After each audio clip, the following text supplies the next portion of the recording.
Mmh. Bonjour à tous. Aujourd'hui, j'aimerais définir qu'est-ce que la source. Pour des croyants qui peuvent pratiquer une certaine religion, la source signifie Dieu, le divin, le créateur, ce qui a fait émerger notre monde terrestre, mais aussi notre monde intelligible, donc ce qui n'est pas visible, mais ce qui, d'une certaine manière, nous émeut et font qu'on a cette croyance en l'au-delà, cette croyance à plus grand que nous. Psychologiquement parlant, c'est plus sûr de se rassurer en nous disant qu'il y a quelqu'un qui nous contrôle, et il y a quelqu'un aussi qui nous veut du bien et qui d'une certaine, présence, de manière symbolique, mais aussi de manière, très rassurante, très protectrice, nous permet de nous élever spirituellement et c'est pour ça qu'il y a beaucoup de courants de pensée tels que la spiritualité, mais aussi des mouvements philosophiques qui prônent l'individualité de l'âme et aussi le fait d'avoir une certaine singularité et de se détacher de certaines religions, de certaines cultures qui peuvent entraver, ces pensées limitantes qui vont faire qu'on va avoir un certain champ de connaissances qui va rester bloqué au niveau terrestre. Mais souvenez-vous, lorsqu'on est une âme, on n'a pas ces notions de droiture, d'éthique, de morale. On est capable de tout. Et donc, la source, exactement la même chose. C'est un endroit, pour vous imaginer la chose, une galaxie. Cette galaxie, c'est la source. Et les âmes, ce sont des petites boules d'énergie qui vont graviter autour. Alors, à proprement parler, il n'y a pas de concept d'âme, puisque celles-ci se fondent dans l'unité. Elles n'ont pas de conscience individuelle, mais plutôt une conscience collective qui œuvre pour l'amour. Alors l'amour, c'est une fréquence universelle la plus haute. Et lorsque vous désirez vous incarner, il y a comme la partie de cette même boule d'énergie qui au final n'appartient qu'à elle-même, qui va se détacher au fur et à mesure et donc qui va devenir une âme individuelle, ce qu'on peut appeler des empreintes de l'âme. Celle-ci va décider de s'incarner, de vivre des expériences interdimensionnelles et je ne pourrais jamais vous imager déjà les limites de cette source, mais aussi la forme qu'elles peuvent avoir. Parce que ce que je dis part plus d'une sensation, d'une impression que d'une image concrète et réelle. Parce que nous vivons dans un espace-temps qui est limité. Et je dirais même que cette source ne se situe dans aucun espace-temps possible, parce que c'est elle qui l'a engendré, c'est elle qui l'a créé. L'espace-temps, ça fait partie d'une simulation purement terrienne, mais aussi sur d'autres planètes. Encore une fois, il convient de distinguer ce qu'est l'âme de l'âme source. L'âme source, pour essayer de ne pas paraître très complexe, c'est une myriade de boules de lumière qui forment cette énergie d'amour. La source, c'est l'énergie inhérente qui contient toutes ces boules d'énergie, alors que l'âme source, c'est ce lien étroit entre les différentes âmes et sa source. Donc en soi, quand on essaye de réunir toutes ces âmes, ça ne fait pas la source. La source, c'est une énergie infinie qui n'a ni forme, ni distance, ni limite. Alors je sais que ça peut paraître difficile à appréhender, mais la source peut vivre indépendamment de toutes ces boules d'énergie qui vibrent en elle. C'est-à-dire que comme c'est une vibration d'amour, de paix, de gratitude, d'une puissance maternante qui est d'énergie yin, puisque c'est la procréation, elle enfante. J'aime beaucoup ce terme d'enfanter parce que ça traduit fidèlement bien cette poétique de la vie, parce qu'elle engendre des énergies qui vont à leur tour créer l'ombre, créer l'obscurité, créer le mal. Donc la source n'est pas méchante, elle n'a aucune once de haine. Je ne sais pas pourquoi je la personnifie d'ailleurs, mais c'est une logique purement humaine, à vrai dire. Mais j'aime beaucoup la faire transparaître à travers des métaphores parce que c'est ce qui me parle le plus. Donc ça n'a aucune imagerie mentale possible pour un humain. Mais toutefois, en termes de description exhaustive, je pense que ça pourrait mieux parler pour vous. Par rapport aux humains, je peux savoir, qu'il y en a certains qui peuvent se connecter plus facilement à la source. Pourquoi? Parce qu'il y a des vieilles âmes, donc qui ont eu des vies multiples, conséquentes et donc qui ont emmagasiné des champs de connaissances supérieurs par rapport à des jeunes âmes qui viennent expérimenter la matière. Celles-ci sont beaucoup plus désincarnées et donc elles peuvent entrer plus en résonance avec, ces plans subtils parce que j'ai l'impression qu'il y a moins de pensées limitantes, de fardeaux ou peut-être, de plus de souffrance, mais une souffrance qui finalement est plus gagnante dans le sens où cette souffrance a permis plus de lucidité, plus de compréhension autour de la vie. Je parle, excessivement des personnes qui peuvent avoir une polarité yin à l'extrême et qui peuvent expérimenter le fait d'être sur d'autres plans, d'être, vachement dissociés aussi et donc d'être connectés presque H24 avec la source, parce que c'est un moyen qui nous permet de rester en vie, d'être en mode survie. Il y a ce côté, analytique aussi à essayer de transcender cette condition du moi, qui est incarnée sur une terre limitée et donc en faisant l'expérience de l'amour, de cette infinie possibilité, de se mouvoir au travers d'énergie et donc de n'être rien au final puisque lorsqu'on est dans la source, on n'a ni personnalité, ni singularité. Au final, on est le miroir de l'autre. Lorsqu'on assiste à ce spectacle-là, d'âmes qui se réunissent et qui ne font plus qu'une, c'est-à-dire l'union céleste, on observe que tout ce champ de souffrance terrestre, tout ce que l'on vit finalement, ce n'est rien du tout. Et limite, on peut aussi être dans l'addiction, dans la conduite addictive de vouloir rester sur ce plan parce qu'au final, ça nous fait mais un immense bien. Et même pour l'âme, elle a cette sensation d'avoir un repos éternel et donc, quand elle se dit: «Waouh, je vais retourner sur terre», ou du moins je vais essayer, d'être de moins en moins dissociée, là, pour elle, c'est hors de question parce que ça la priverait d'un semblant de partage avec, des énergies, très pures, très lumineuses.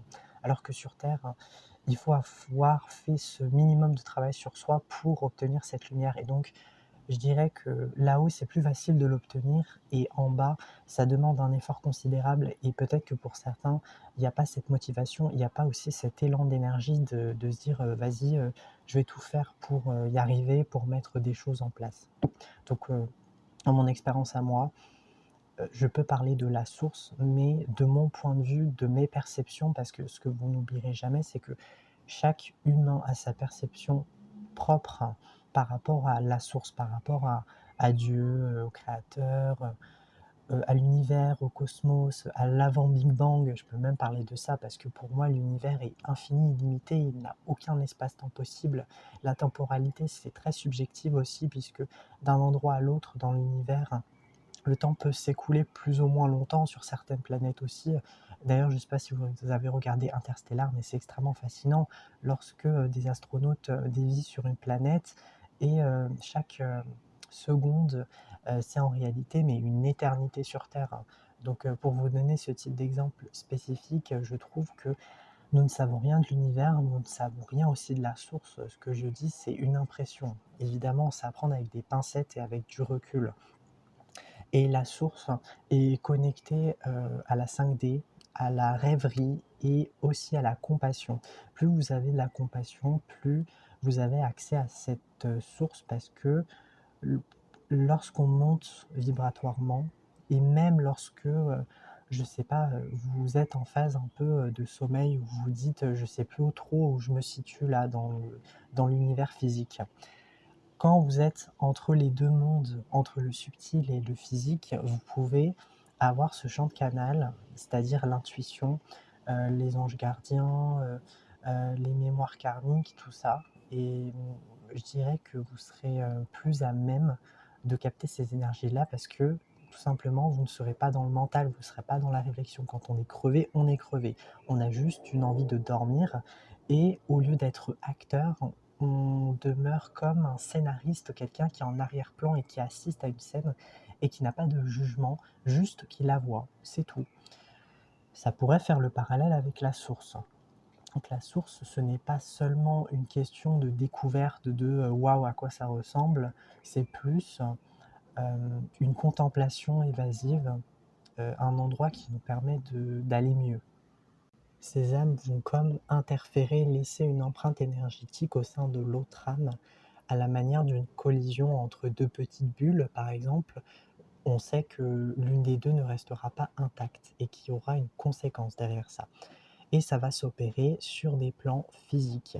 Donc, concrètement parlant, les 2 boules d'énergie existent, mais de notre point de vue à nous, ces 2 boules d'énergie, elles ont décidé de parcourir une distance suffisamment grande pour dévier cet ongle de choc qui est la source. C'est comme une bulle de protection qu'on essayerait de casser, de briser pour sortir de la lumière divine et pour aller sur des plans plutôt créateurs, hein, je dirais même des simulations par rapport à la matrice existentielle, ce que j'appelle la 3D, la 4D, en tout cas des plans inférieurs. Cette vision, je le sais, elle est très duelle et c'est proprement humain ce que je dis, hein. C'est que à la fois l'âme, elle est toujours dans la source parce que c'est une âme et qu'elle est faite d'amour, mais en même temps, elle est clonée, c'est-à-dire qu'il y a un bout de l'âme qui se déchire et qui va expérimenter. Et ce que je constate par rapport aux incarnations qui vont peut-être revenir pour cette âme, que ce soit les vies antérieures, les vies futures, c'est que ce n'est jamais la même partie de l'âme. Puisqu'elle est infinie, il y a des micro-parties et même ces boules d'étincelles, hein, ce que je vais appeler, elles vont faire l'expérience chacune de vies aussi différentes les unes que les autres. Et au fur et à mesure, à chaque fin de vie, lorsque l'âme est remontée, alors personnellement, cette notion d'âme, j'ai un peu plus de mal à l'envisager ou à l'accepter parce que c'est plus un bout de notre âme, c'est un fragment. En tant qu'humain, on est un fragment incarné, on n'est pas une âme totale. Si on serait une âme totale, je pense que l'expérience, elle ne se fera pas du tout puisqu'on aurait le savoir ultime de ce qu'est l'amour inconditionnel et je vous garantis que si tout le monde aurait 100 de leur âme, il n'y aurait aucun mal sur terre. Les animaux ne seraient pas mangés, ne seraient pas tués, il n'y aurait aucun meurtre. Donc toutes ces notions-là, finalement, ont été faites exprès et c'est pour ça qu'on se sent parfois infirme et qu'on n'est rien parce qu'il y a plus grand que nous et ce qu'il y a plus grand que nous, ce n'est pas forcément la source, ce n'est pas forcément Dieu ou quelqu'un qui nous sauvera de ce déluge ascensionnel, mais c'est plutôt notre propre nous, un soi qui n'est pas fragmenté et qui erre toujours dans les plans supérieurs et qui, d'une certaine manière, nous guide à travers ses intuitions, à travers aussi les missions de notre vie actuelle. Et donc c'est pour ça que quand je dis accéder à la source, plus spécifiquement, je parle de mon âme, à moi. Alors une âme individuelle. Et il faut que je garde un minimum de conscience par rapport à ça parce que je sais que la source en soi, lorsque toutes ces boules d'énergie s'agglomèrent, il n'y a pas de mon âme. Ce sont toutes les âmes, mais au final, j'appartiens à tout ça. Et tout le monde appartient à cette même œuvre parce que en tant qu'humain, même en tant qu'animaux, en tant qu'être extraterrestre sur d'autres galaxies, d'autres planètes. Et ça m'émeut toujours. Au final, on appartient à un même bout d'énergie qui est la lumière. C'est l'acte de l'existence. Si je devais synthétiser, alors je vais m'arrêter là parce que sinon j'en aurais pour 2 heures en termes d'explication, mais j'ai prévu de faire une petite vidéo courte, donc j'espère que je ne dirai pas trop d'informations en surplus. Les âmes sont des êtres. Alors l'être, hein, peut-être plus des synergies d'amour qui sont venus faire l'expérience de l'amour à travers la non-complétude de soi, c'est-à-dire la fragmentation de l'âme. Elles partent presque en sacrifice, en tout cas elles ont le devoir de conserver leur lumière pour se comme défaire une carapace, parce que mine de rien, quand on a trop de lumière, on n'a pas cette amnésie que lorsque l'on s'incarne. Et donc, on est plus facilement entraîné par le jeu de la vie et donc on a moins cet élan à se désincarner et à faire au refus. Mais pour les vieilles âmes qui ont eu des vies successives et des vies successives, au bout d'un moment, en tant qu'être humain, on se dit: «Ah, c'est bizarre, pourquoi cette vie-là, j'ai l'impression que c'est la vie de trop?»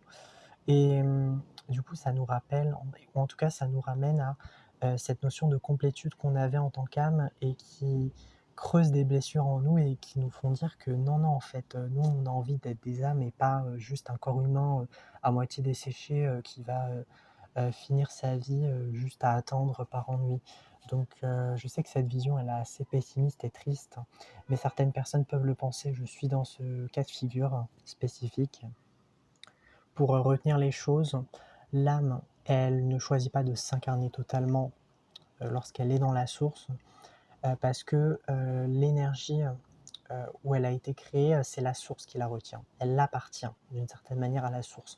Donc, par définition, euh, un objet appartenant à la source ne peut pas être volé. Ce n'est pas la boule d'énergie de partir, c'est la source dans tous les cas qui va garder tout ça, tout ce champ d'information.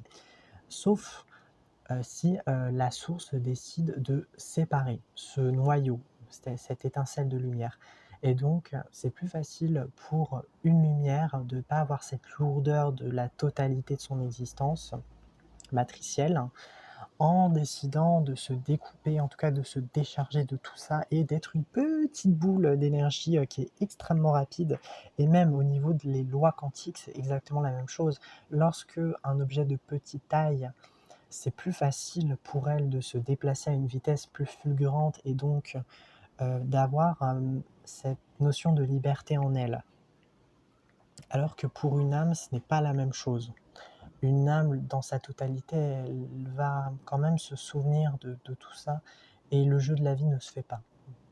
Si une âme venait à s'incarner totalement, euh, comment dire, physiquement et spirituellement parlant, il n'y aurait aucun intérêt et même au niveau des lois quantiques, je pense que ça serait impossible parce que une énergie aussi lumineuse, aussi pure, venant s'incarner dans un monde aussi duel que la Terre, je ne donnerais pas cher payé à cette âme parce que tout ce qu'elle verrait serait pris comme une attaque personnelle à son intimité, parce que c'est une lumière qui n'a jamais vu en quelque sorte les lourdeurs du monde, la cruauté humaine, la méchanceté, le bas astral, l'ombre, parce que finalement elle n'est que lumière, donc c'est comme si elle voyageait directement en enfer.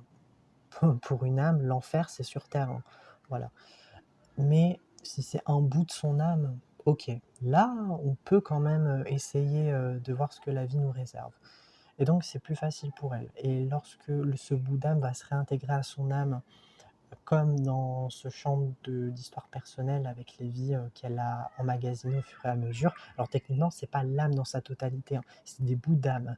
Mais en termes de réunion, quand tout ça se solidifie par rapport à la source, elle va considérer que ça fait partie de ses vies parce que c'est une partie d'elle, de cette étincelle qui chancelle. Et ces expériences demeurent fructueuses malgré certaines vies négatives, de souffrance, parce qu'elle se nourrit de tout ça, elle se nourrit de cette lumière, elle se nourrit de cette ombre. Et comme elle est sur des plans éthérés, elle a envie d'avoir des choses concrètes et donc de vivre, d'exister. Et je pense que c'est pour ça qu'elle décide de s'incarner, sinon elle s'ennuierait. Et comme il n'y a pas d'espace-temps, l'âme est immortelle en soi. Et lorsqu'on veut tester la mortalité, c'est plus plaisant et c'est plus stimulant. En tout cas, pour moi, c'est la seule raison logique et valable qui pourrait expliquer pourquoi l'âme décide de s'incarner et pourquoi elle décide aussi fondamentalement de rester à la source, parce que mathématiquement parlant, c'est impossible qu'elle s'en décroche, puisque toutes les âmes sont une entité lumineuse, et ça constitue mais l'entièreté de notre monde. Donc au final, même les objets, même les animaux, tout ce que nous regardons, tout ce qui est invisible, tout est dans cette source. C'est tout pour aujourd'hui. J'espère que vous avez un peu mieux compris le concept d'âmes qui sont dans la source. Alors, j'ai pas précisé, c'est pour vous faire une idée générale. Et j'espère que ça vous a plu. En tout cas, merci.